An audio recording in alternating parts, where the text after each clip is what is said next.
Na aula passada, discutimos o celibato como vocação para o amor. Nesta aula, iniciaremos uma série de reflexões sobre outra vocação, o matrimônio. Estamos agora na segunda parte da teologia do corpo. A primeira dimensão em que analisaremos o matrimônio é a dimensão de sua sacramentalidade. Essa dimensão da aliança e da graça está presente na analogia esponsal feita por São Paulo na Epístola aos Efésios. A passagem que conduziu os comentários e reflexões de João Paulo II nessa parte da teologia do corpo vem da Epístola de São Paulo aos Efésios. Apresentaremos a passagem toda e depois passaremos a expor os comentários de João Paulo II, a cada parte sua. Vamos acompanhar juntos no slide. Submetei-vos uns aos outros no temor de Cristo. As mulheres sejam submissas aos maridos como ao Senhor, pois o marido é a cabeça da mulher, como Cristo também é a cabeça da igreja, seu corpo, do qual ele é o Salvador. Por outro lado, como a igreja se submete a Cristo, que as mulheres também se submetam, em tudo, a seus maridos. Maridos, amai as vossas mulheres, como Cristo também amou a igreja e se entregou por ela, a fim de santificar pela palavra aquela que ele purifica pelo banho da água. Pois ele quis apresentá-la a si mesmo toda bela, sem mancha nem ruga, ou qualquer reparo, mas santa e sem defeito. É assim que os maridos devem amar suas esposas, como amam seu próprio corpo. Aquele que ama sua esposa está amando a si mesmo. Ninguém jamais odiou sua própria carne. Ao contrário, alimenta-a e a cerca de cuidado, como Cristo faz com a igreja. E nós somos membros do seu corpo. Por isso o homem deixará seu pai e sua mãe, e se unirá à sua mulher, e os dois serão uma só carne. Este mistério é grande. Eu digo isto com referência a Cristo e à igreja. Em suma, cada um de nós também ame a sua esposa como a si mesmo, e que a esposa tenha respeito pelo marido. Efésios capítulo 5, versículo 21 a 33. A partir de agora, voltaremos a essa passagem, acompanhando com mais detalhes, trazendo os comentários de João Paulo II que tanto nos esclarecem, iluminam e fascinam. É importante ter sempre em mente como pano de fundo todo o caminho percorrido até agora na primeira parte da teologia do corpo, na qual refletimos sobre os períodos teológicos do princípio, da história e da ressurreição. Submetei-vos uns aos outros no temor de Cristo. As mulheres sejam submissas ao marido, como ao Senhor. Muito se comenta especialmente sobre o versículo que diz: mulheres sejam submissas aos maridos. Erroneamente, interpretam como se a Bíblia tivesse algum tom machista ou menosprezasse a mulher em relação ao homem. João Paulo II mostrou em vários trechos que não é assim. Vamos ver no slide. Com efeito, lemos: as mulheres sejam submissas aos maridos como ao Senhor.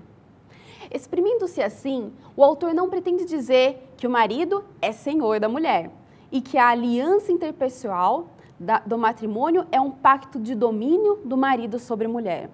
Exprime, pelo contrário, outro conceito, qual seja o de que é na sua relação com Cristo, que é para ambos os cônjuges único Senhor, que a esposa pode e deve encontrar a motivação para o relacionamento com seu marido, que brota da essência mesma do matrimônio e da família. Tal relação, todavia, não é submissão unilateral. A expressão dessa recíproca submissão é o amor. Falando ainda sobre o amor, que deve marcar a vida conjugal, sendo uma espécie de marca registrada da submissão mútua, continuou João Paulo II, referindo-se ao papel do marido. Vamos ver na tela. Maridos, amai as vossas mulheres, como Cristo também amou a igreja e se entregou por ela. Efésios capítulo 5, versículo 25. O autor da epístola sublinha, de modo particular, este amor, dirigindo-se aos maridos.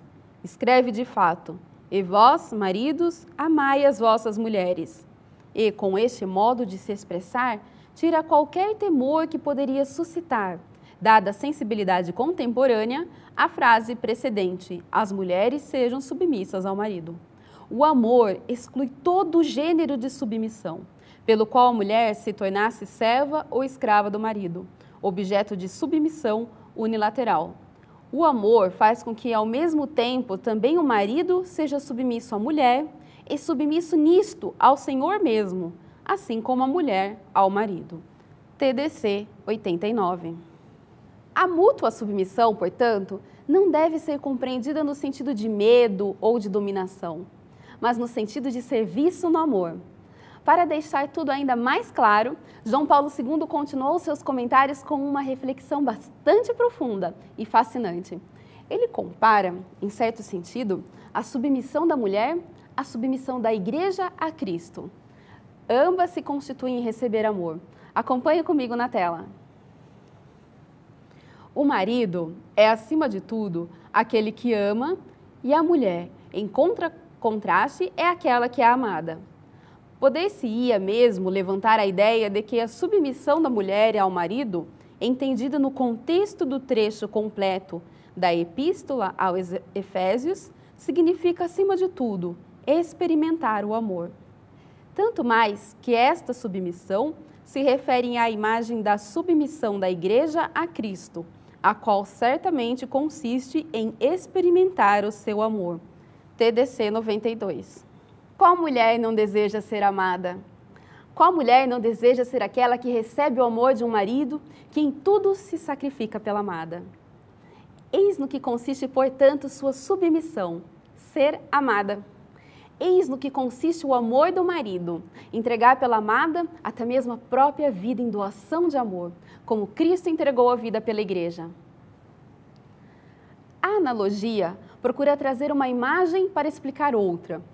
Por exemplo, quando Jesus se define como bom pastor, há uma analogia. Assim como o pastor cuida de suas ovelhas, Jesus cuida de nós. A analogia esponsal refere-se ao amor esponsal. Por outro lado, temos o amor entre homem e mulher e, de outro lado, o amor entre Cristo e a Igreja. Essa analogia, então, segue em duas direções. Em primeira direção, a relação do homem com a mulher deve ser compreendida por meio da relação Cristo-Igreja, tornando-a como modelo. Veja na tela. A analogia usada na Epístola aos Efésios revela a verdade essencial sobre o matrimônio.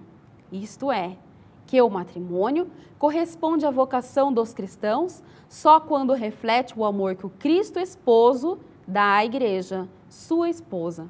TDC 90. Em outra direção, quando se contempla o amor esponsal na relação homem e mulher, isso ajuda a compreender algo da relação Cristo-Igreja. Voltemos ao slide. A relação esponsal que une os cônjuges, marido e mulher, deve, segundo o autor da Epístola aos Efésios, ajudar-nos a compreender o amor que une Cristo com a Igreja. TDC 90. É importante deixar claro que se trata de uma analogia, não de uma igualdade.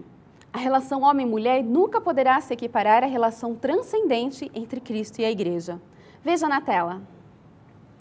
É óbvio que a analogia do amor terrene, humano, do marido para com a mulher, do amor humano esponsal, não pode oferecer compreensão adequada e completa daquela realidade absolutamente transcendente que é o mistério divino. O mistério permanece transcendente com respeito a essa analogia, assim como com relação a qualquer outra analogia com que procuremos expressá-lo em linguagem humana. Ao mesmo tempo, entretanto, essa analogia oferece a possibilidade de uma certa penetração cognitiva na própria essência do mistério. TDC 95B. Nesta aula, tivemos como tema o matrimônio. Primeiramente com uma análise do matrimônio em seu aspecto de aliança e de graça, na qual podemos ver a analogia esponsal, desenvolvida por São Paulo na Epístola aos Efésios. Na próxima aula, iremos nos aprofundar mais sobre o matrimônio Espero por você. Até a próxima aula!